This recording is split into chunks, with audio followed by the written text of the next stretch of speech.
What's up everyone, welcome to this video. In this video I will show you how to block personalized ads in Galaxy S25 Ultra. So first of all, open settings. Now in settings, scroll down and here click on security and privacy.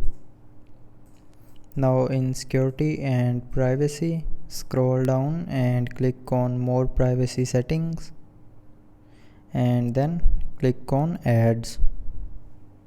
Now here in ads, scroll down and to block personalized ads, tap on delete advertising ID. So when you will delete your advertising ID, it will delete all your current advertising ID items. Apps can still show you ads, but they may not be as relevant or interesting to you. So to block the personalized ads, tap on delete advertising ID.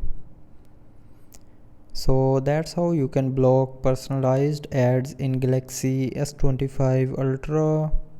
So I hope you liked the video. Thanks for watching.